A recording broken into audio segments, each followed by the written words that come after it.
नमस्कार दोस्तों, मेरा नाम है अतुल श्रीवास्तव और स्वागत है आपका नेक्सस जीएस में। तो टू द पॉइंट में आज चर्चा का जो विषय है खुला आसमान संधि है, जिसको इंग्लिश में बोला जाता है ओपन स्काईज ट्रीटी।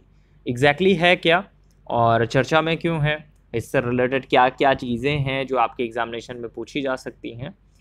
तो इस समय अमेरिका के राष्ट्रपति हैं डोनाल्ड ट्रंप। इन्होंने रूस के साथ एक खुला आसमान संधि मतलब ओपन स्काईज ट्रीटी से हटने की घोषणा की है। अमेरिकी राष्ट्रपति ने रूस द्वारा इस संधि के तहत अपनी जो प्रतिबद्धताएं हैं उनका पालन नहीं करने का आरोप लगाया है। इस समय जो अमेरिका के विदेश मंत्री हैं वो हैं माइक पोम्पियो, चर्चा में रहते हैं अक्सर और आपके एग्जामिनेशन के लिए एक्सपेक्टेड भी हैं, पूछ लिए जा सकते हैं। बाकी किसी कंट्रीज के विदेश मंत्री के बारे में उतना नहीं पूछा जाता है, लेकिन अमेरिका के विदेश मंत्री के बारे में पूछ लिया जाता है आपके एग्जामिनेशन में। तो अमेरिका के जो विदेश मंत्री हैं माइक पोम्पियो, उन्होंने कहा है कि अमेरिका राष्ट्रपति ट्रंप जो हैं औपचारिक रूप से संधि से हटने की योजना की जानकारी संधि में शामिल जो हैं देश उनको देंगे। तो उसके बाद संधि से बाहर निकलने की जो 6 महीने की उल्टी गिनती है वो शुरू हो जाएगी। अब पहले हम लोग जानने की कोशिश करेंगे एग्जैक्टली है क्या ये ओपन स्काईज ट्रीटी या फिर खुला आसमान संधि। तो खुला आसमान संधि जो है अमेरिका और रूस सहित करीब 35 देशों के बीच में हवाई निगरानी के लिए एक संधि है और इस संधि में नाटो के सदस्य भी संधि में शामिल होते हैं। इस संधि पर वर्ष 2002 में हस्ताक्षर किए गए और इस संधि का जो उद्देश्य है वो आपका आपसी समझ को बढ़ाना है और सभी प्रतिभागियों में विश्वास उत्पन्न करना है। तो इस संधि में शामिल देश की जो सेना है उसको अन्य सदस्य देश की हवाई सीमा में अल्प सूचना पर एक निश्चित संख्या में निगरानी उड़ानों का संचालन करने की अनुमति देता है और संधि के तहत निगरानी जो है वो आपका निगरानी विमान सैन्य प्रतिष्ठानों और गतिविधियों की जानकारी और तस्वीरें एकत्रित करता है। तो अगर इसके बारे में हम लोग बात करें कि इसमें कितनी कंट्रीज हैं, क्या क्या पूछा जा सकता है, उसके बारे में बात करें।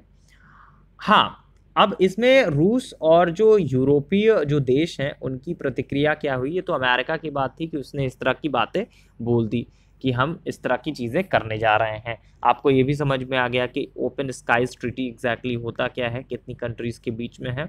तो अमेरिका और रूस सहित करीब 35 देशों के बीच में आपका ये ओपन स्काईज ट्रीटी है, खुला आकाश समझौता है। ठीक है, अब प्रतिक्रियाएँ क्या रहीं उसके बारे में हम लोग बात करें तो रूस ने अमेरिका घोषणा का खंडन करते हुए कहा कि अमेरिका के हटने से यूरोपीय सुरक्षा को खतरा पैदा होगा और अमेरिकी सहयोगियों के हितों को कहीं ना कहीं नुकसान पहुंचेगा। जर्मनी के जो विदेश मंत्री हैं हेइको मास, इन्होंने अमेरिका से इस फैसले पर पुनर्विचार करने का आग्रह किया है। तो मास ने कहा है कि जर्मनी जो है, फ्रांस, पोलैंड और ब्रिटेन ने अमेरिका को बार बार समझाया कि हाल के वर्षों में रूस के साथ जो समस्याएं हैं वो संधि से बाहर निकलने के लिए उचित नहीं है। उन्होंने कहा कि यह संधि लगभग पूरे उत्तरी गोलार्ध में सुरक्षा और शांति कायम रखने में योगदान करती है। तो फिलहाल अमेरिका का स्टेटमेंट आपके सामने क्लियर हो गया है, बाकी यूरोपीय कंट्रीज का जो स्टेटमेंट है आपके सामने क्लियर हो गया है, रूस का क्या स्टैंड है ये भी आपके सामने क्लियर हो गया है।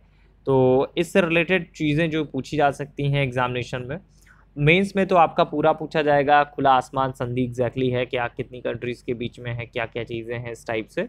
प्रीलिम्स में जो पूछा जाएगा वो मैं आपको बता देता हूँ। खुली आसमान संधि में अमेरिका सहित और रूस सहित कितने देशों के बीच में आपका ये संधि है, तो करीब 35 कंट्रीज़ के बीच में है। या फिर पूछा जा सकता है कि खुला आसमान संधि का संबंध किससे है। ठीक है, तो ऑब्वियस सी बात है ऑप्शन में आपको इस टाइप से आंसर जो है वो मिल जाएंगे, क्योंकि जिसने नहीं पढ़ा होगा खुला आसमान संधि तो उसको नहीं समझ में आएगा एग्जैक्टली ये है क्या, जो ओपन स्काईज ट्रीटी है वो है क्या। तो फिर से मैं बता दूं कि क्या होता है इस संधि में।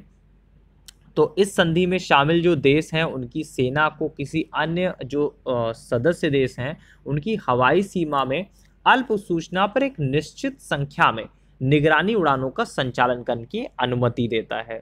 ठीक है, संधि के तहत जो निगरानी विमान है वो आपका सैन्य प्रतिष्ठानों और गतिविधियों की जानकारी और तस्वीरें एकत्रित कर सकता है।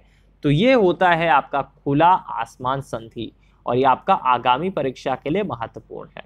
तो नेक्सस जीएस के अगर आपने फेसबुक चैनल को लाइक नहीं किया है तो लाइक कर लीजिए, और अगर आप हमारे यूट्यूब चैनल से नहीं जुड़े हैं तो यूट्यूब चैनल से जुड़ जाइए, सब्सक्राइब कर सकते हैं और वहाँ पे आपको डेली टॉप 20 क्वेश्चंस की सीरीज़ प्रोवाइड की जा रही है। जो जीएस के टॉप 20 क्वेश्चंस की सीरीज़ है तो वो डेली आपको प्रोवाइड की जा रही है 1 मई 2020 से, और ये आपका रेगुलर बेसिस पे नेक्सस जीएस की यूट्यूब चैनल और नेक्सस जीएस के फेसबुक प्रोफाइल पर अपलोड की जा रही है। चलिए फिलहाल के लिए इतना ही। Thank you so much.